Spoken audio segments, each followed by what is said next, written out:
स्वागत है। मैं हूं आपके साथ ऋषि शुक्ला और सीधे आपको दिल्ली ले चलते हैं, जहां पर इस वक्त वित्त मंत्री मनीष सिसोदिया बजट पेश कर रहे हैं। क्या कुछ कह रहे हैं, सुन लेते हैं। सर पर अपनी दिल्ली के आसमान को, पूरे आसमान को तिरंगे से सजाएं। हम लोग जब दिल्ली के कनॉट प्लेस से गुजरते हैं तो हम सब ने देखा है, वहां एक शानदार तिरंगा बहुत ऊंचाई के साथ में लहराता हुआ देखा है हमने।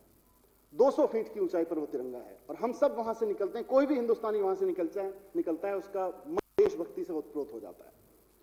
हाल में मैंने एनएसयूटी में लगभग इसी ऊंचाई 160 फीट की ऊंचाई के एक तिरंगे का ध्वजारोहण किया और उसको देख के भी वहां से निकलने वाले, द्वारका से निकलने वाले तमाम लोगों ने देखा, मुझे भी कहा, मैं भी उधर से निकलता हूं।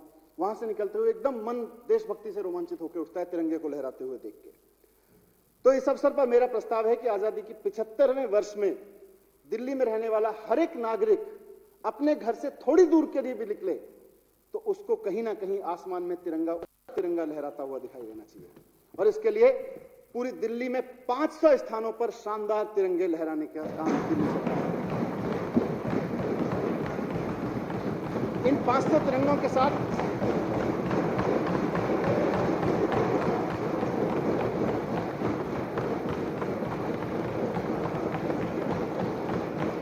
अध्यक्ष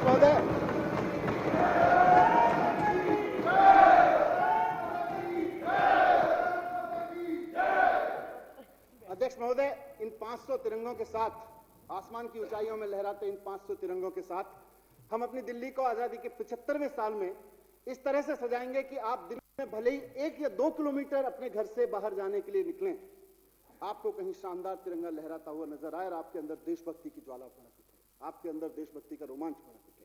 इसके लिए बजट में मैं 45 करोड़ रुपए का अलग से प्रस्ताव करता हूं।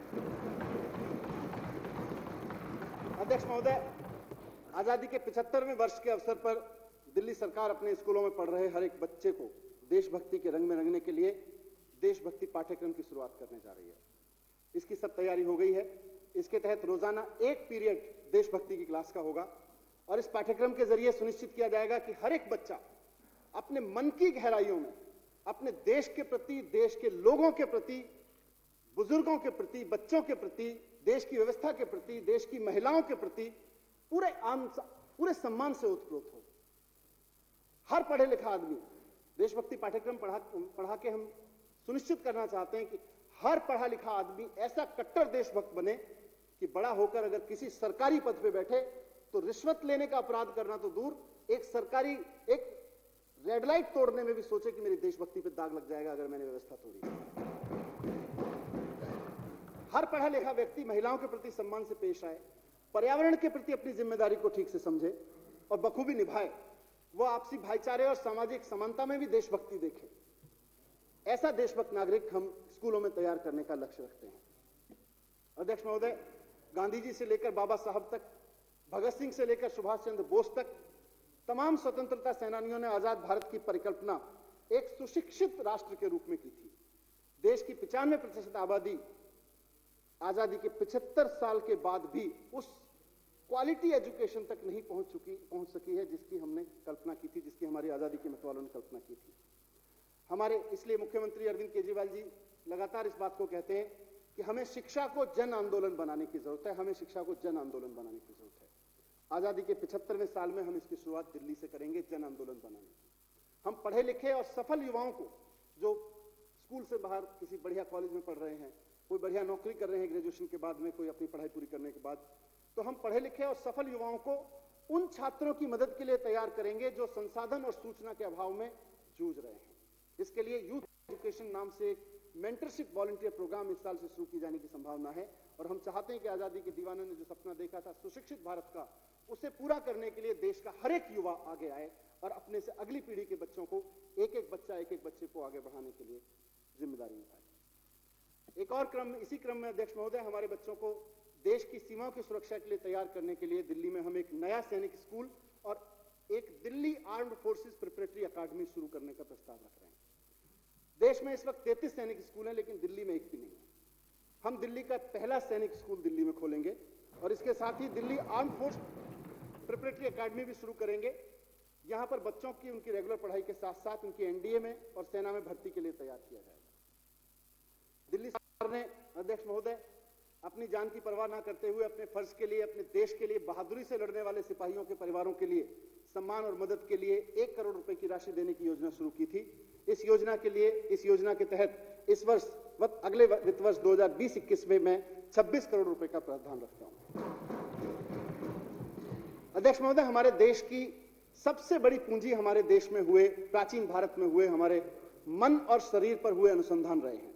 हमारे वैज्ञानिकों और दार्शनिकों ने आत्मचिंतन और आत्मदर्शन के आधार पर उस वक्त जब दुनिया में मॉडर्न लैब की टेक्नोलॉजी नहीं थी, उस वक्त मन और शरीर के विज्ञान को उन गहराइयों तक जाके अनुसंधान कर लिया था, जैसे हम आज की परंपरागत भाषा में आधुनिक वैज्ञानिक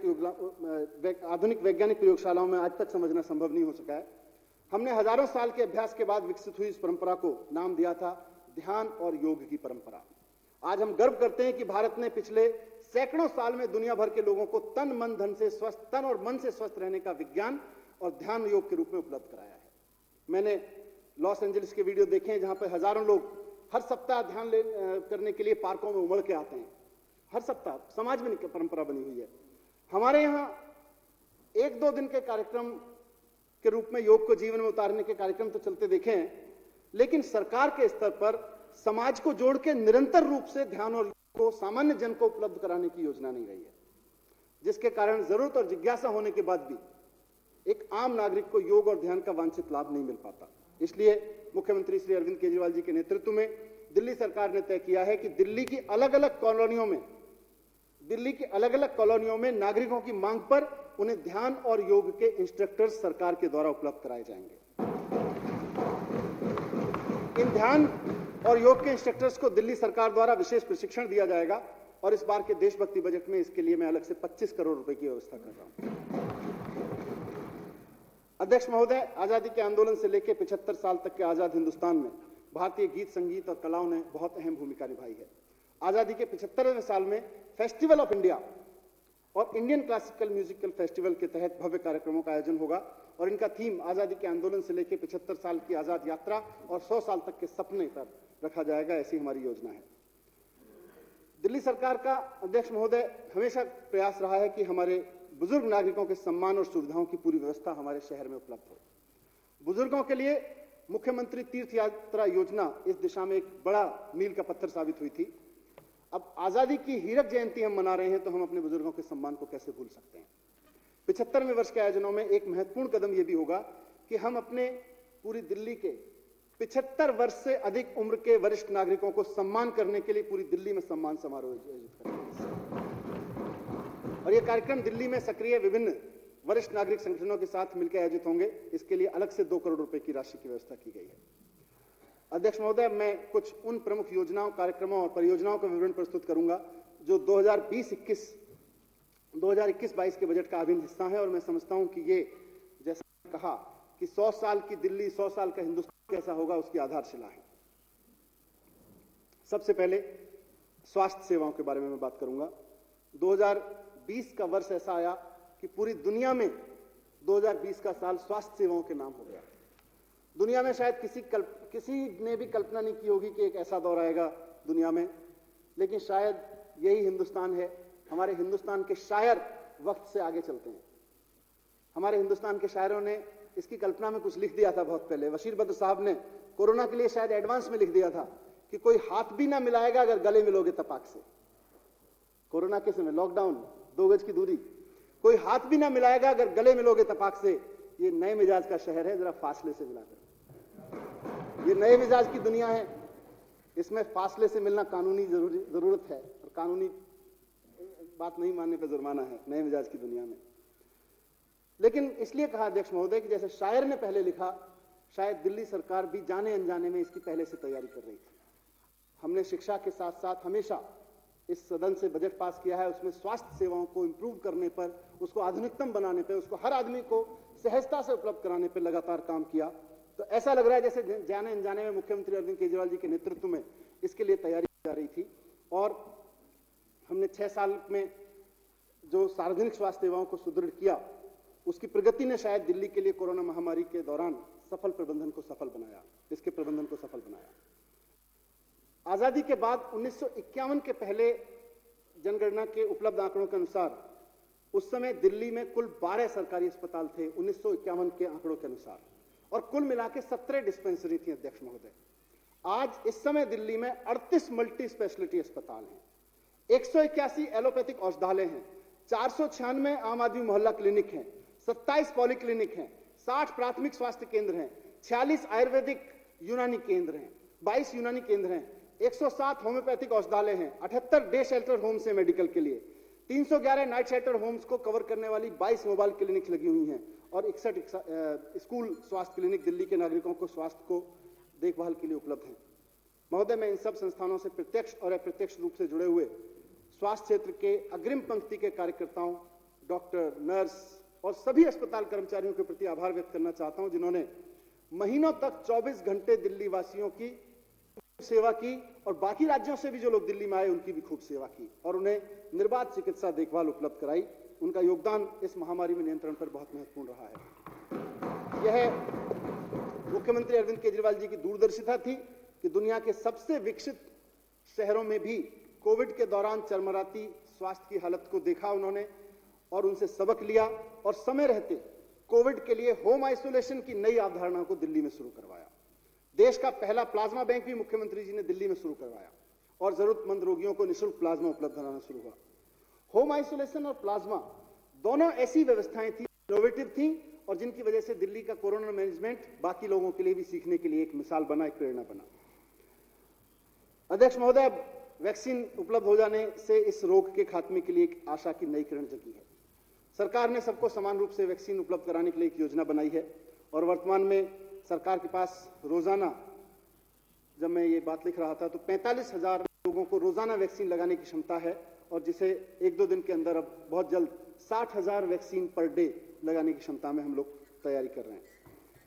कोविड से आजादी के लिए वैक्सीन वैसे तो सामान्यतः प्राइवेट हॉस्पिटल में, बाजार में भी 250 रुपए में उपलब्ध होगी, लेकिन अध्यक्ष महोदय, हम सब साथियों की विधानसभाओं में जिनको हम रिप्रेजेंट कर रहे हैं, बहुत सारे ऐसे परिवार हैं जिनके मन में ये सवाल होगा कि मैं 1 महीने की तनख्वाह में से अपने पूरे महीने का राशन खरीदूं या अपने पूरे परिवार के लिए कोविड की वैक्सीन लगवाऊं।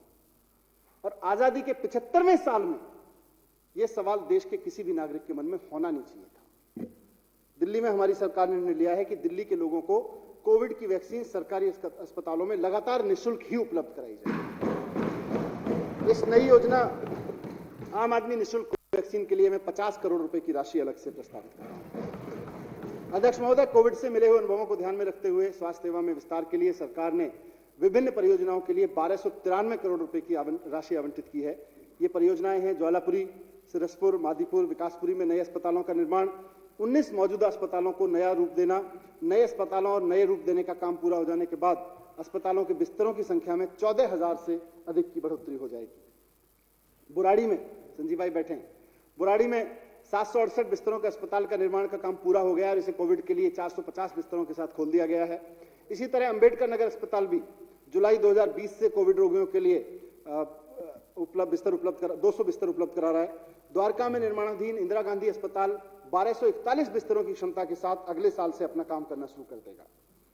अध्यक्ष महोदय, दिल्ली में आम आदमी की छोटी छोटी बीमारियों के लिए बड़े अस्पतालों के चक्कर ना काटने पड़े आम आदमी को, इसके लिए हमारी सरकार ने मोहल्ला क्लिनिक की एक नई अवधारणा शुरू की थी।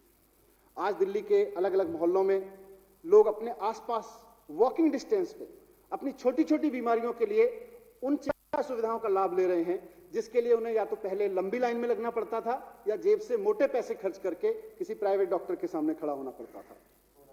आज इस सदन में मैं एक और इसी दिशा में, इसी परिकल्पना पर आधारित एक नया क्रांतिकारी अनाउंसमेंट करने जा रहा हूं कि अगले साल से दिल्ली में महिलाओं के लिए विशेष महिला मोहल्ला क्लिनिक शुरू किए जाएंगे। हम सब जानते हैं कि हमारी माताएं और बहनें खुल के अपने हेल्थ इश्यूज के बारे में हमसे बात नहीं कर पाती।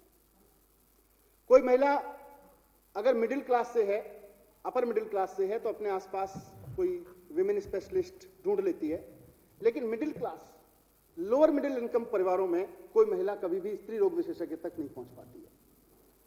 और इसका नतीजा होता है कि हमारी बहुत सारी महिलाएं, एक बड़ी आबादी हमारी, कुछ बीमारियों को नियति मानते हुए उसके साथ जीती रहती है। दिल्ली सरकार अब यह जिम्मेदारी निभाएगी कि दिल्ली की हर महिला के आसपास उसकी वॉकिंग डिस्टेंस पे, उसके बहुत नजदीक उसके पास विमेन रोग स्पेशलिस्ट हों, महिला रोग विशेषज्ञ की सेवाएं उसको उपलब्ध हों और संबंधित बीमारियों के टेस्ट और उसकी दवाइयां भी वहां पे निःशुल्क उपलब्ध हों। पहले चरण में दिल्ली के अलग अलग हिस्सों में 100 महिला मोहल्ला क्लिनिक शुरू किए जाएंगे और इनको क्रम से बढ़ाकर हर वार्ड में कम से कम एक क्लिनिक तक हम लेके जाएंगे।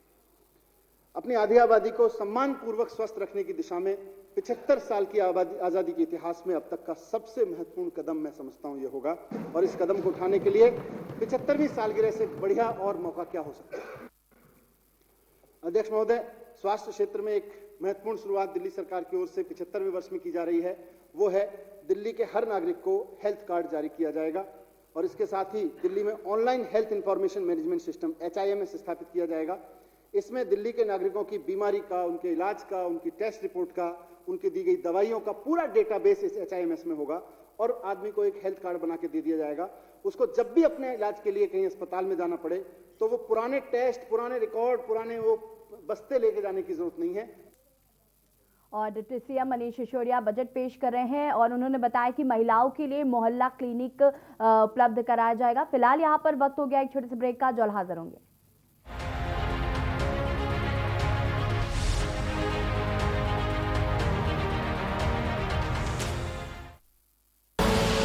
आप देख रहे हैं के न्यूज, खबरों का सारथी। GGS Education Group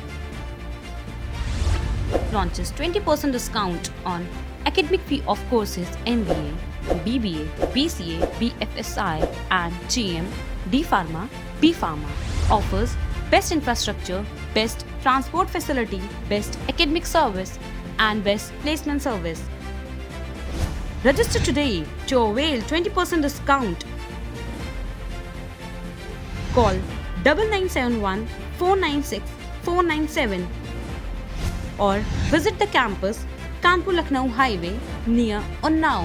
GGS Education Group. खुदी को आजमाया है तो ये अंदाज आया है, खुदी को आजमाया है तो ये अंदाज आया है। तुम में भी मैं हूं, शुद्ध प्लस पान मसाला। आप देख रहे हैं के न्यूज, खबरों का सारथी।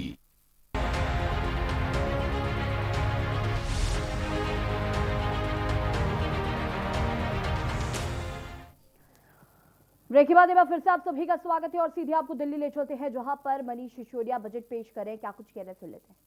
वहीं आम जनता को जरूरी इलाज समय रहते मिल सका है। ये योजनाएं आगे भी अगले वित्त वर्ष में भी चालू रहेंगी।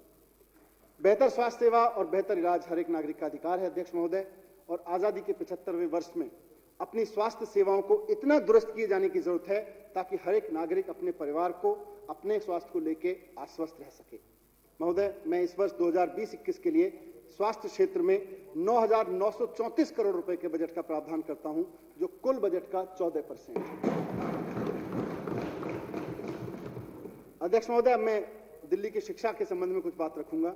पिछले 75 साल में शिक्षा की क्या यात्रा रही और आज हम कहां खड़े हैं, और जब हिंदुस्तान 100 साल का होगा, आजाद दिल्ली 100 साल की होगी तो कहां पहुंचना है। इस संबंध में आजाद देश की राजधानी 100 साल में कहां पहुंचेगी, इसमें कुछ योजनाओं को भी मैं रखूंगा।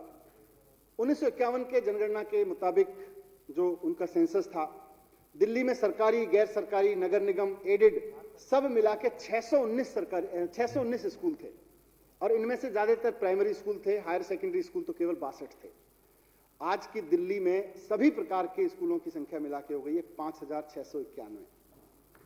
महोदय, शिक्षा पे किया गया काम केजरीवाल मॉडल ऑफ गवर्नेंस के डेवलपमेंट प्रिंसिपल्स की एक आधारशिला रही है और सरकार के कुल बजट में पिछले 6 साल से लगातार 25%, लगभग 25% शिक्षा के लिए रखा जाता है। ये अपने आप में एक सबूत है कि हम शिक्षा को लेकर कितने गंभीरता से काम करते हैं। हमारी सरकार दिल्ली सरकार के स्कूलों में अच्छी बिल्डिंग और शिक्षकों की देश दुनिया के बेहतरीन ट्रेनिंग के बाद पिछले साल दिल्ली के सरकारी स्कूलों के नतीजे 98% पहुंच गए। यह भी अपने आप में एक रिकॉर्ड है और उससे बड़ा रिकॉर्ड यह है कि हमारे सरकारी स्कूलों के बच्चों ने मेडिकल और इंजीनियरिंग की प्रतियोगी परीक्षाएं बिना किसी कोचिंग के पास करी। इस बार एक ही स्कूल की 80 में से 33 लड़कियों ने नीट का एग्जाम पास किया। यह भी एक अपने आप में रिकॉर्ड है। शिक्षा में जो इनोवेशंस हुए उनसे प्रभावित होकर नीति आयोग के रिपोर्ट में भी माना गया कि दिल्ली के सरकारी स्कूल देश में नंबर 1 सरकारी।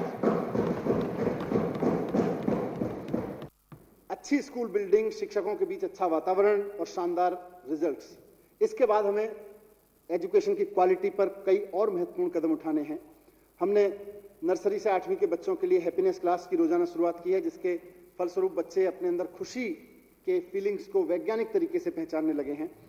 हैप्पीनेस के अंतर्गत ये बहुत महत्वपूर्ण है देश के लिए कि हैप्पीनेस क्लास के अंतर्गत 16 लाख बच्चे अपनी क्लास की शुरुआत 5 मिनट के माइंडफुलनेस मेडिटेशन से करते हैं। इतनी बड़ी संख्या में रोजाना मेडिटेशन का ये प्रयोग अपने आप में अनूठा है और हैप्पीनेस के अंदर देश भर के राज्यों की रुचि बढ़ रही है। इंटरनेशनल एजुकेशन सिस्टम्स की बहुत रुचि बढ़ रही है, तो उसको देखते हुए हमने इंटरनेशनल इसकी नॉलेज शेयरिंग के लिए इंटरनेशनल सेल की स्थापना हम इसमें कर रहे हैं। 9वीं से 12वीं क्लास के बच्चों के लिए एंटरप्रेन्योरशिप माइंडसेट पाठ्यक्रम शुरू किया गया है। इसका मकसद है बच्चों में critical thinking, problem solving, risk taking, self management जैसे जो जिन्हें हम 21st सेंचुरी स्किल्स कहते हैं उनका विकास करना। एंटरप्रेन्योरशिप करिकुलम के तहत इस साल हम 11वीं 12वीं के बच्चों को उनकी उद्यमशीलता के प्रदर्शन के लिए 2000 रुपए प्रति बच्चे की सीड मनी उपलब्ध कराएंगे और बच्चों को अवसर देंगे कि वो अकेले या छोटे छोटे समूहों में बिजनेस आइडियाज लेके आए, कुछ काम करने के, कुछ बिजनेस, कुछ इन्वेस्ट करने के आइडियाज लेके आए और अपनी क्लास और अध्यापकों के सामने उसको प्रस्तुत करें। उसके बाद आसपास के एंटरप्रेन्योर्स, जो लोकल एंटरप्रेन्योर्स हैं, उनके साथ उसकी स्क्रूटनी कराएंगे और वहां से पास हुए प्रोजेक्ट को फिर हम प्रति बच्चा 2000 रुपए सीड मनी के हिसाब से फंड करेंगे और उससे ताकि बच्चे के अंदर रिस्क टेकिंग कैपेबिलिटीज उसकी बढ़े, उसको बिजनेस करना, इनोवेटिव तरीकों पे अपना काम करने का उसको अभ्यास हो। इनमें से सफल आइडियाज जो होंगे उनकी एक बड़ी एग्जीबिशन भी एंटरप्रेन्योरशिप की लगाएंगे हम और जो अच्छे आइडियाज होंगे उनको अवार्ड भी देंगे। अध्यक्ष महोदय, देशभक्ति और सैनिक स्कूल अकेडमी का मैं जिक्र कर चुका हूं। इसके अलावा शिक्षा की गुणवत्ता को ऊपर ले जाने के लिए सरकार इस साल 3 और बड़े कदम उठा रही है। वो है कि पहला है नर्सरी से 8वीं कक्षा के लिए नया सिलेबस तैयार किया जा रहा है। अब की बार केजरीवाल का देशभक्ति का बजट और मनीष सिसोदिया ने पेश किया बजट। 76 हफ्ते तक देशभक्ति महोत्सव मनाएंगे। केजरीवाल का पिटारा खुला, किसको क्या मिला। महिलाओं के लिए आपको बता दें कि मोहल्ला क्लिनिक खोलने की बात कही गई। वित्त मंत्री मनीष सिसोदिया बजट पेश कर रहे हैं। 75वें हफ्ते मनाएंगे देशभक्ति महोत्सव। उन्होंने कहा कि दिल्ली के हर नागरिक को घर से कुछ ही दूर पर तिरंगा दिखेगा, ऐसी व्यवस्थाएं की जाएंगी। दिल्ली में करीब 500 तिरंगे लगाए जाएंगे, मनीष सिसोदिया ने इस बात को कहा। शिक्षा, स्वास्थ्य और ग्रामीण इलाकों के विकास पर ध्यान दिया जाएगा। दिल्ली अलग अलग कॉलोनियों में आपको बता दें कि मोहल्ला क्लिनिक खोले जाएंगे।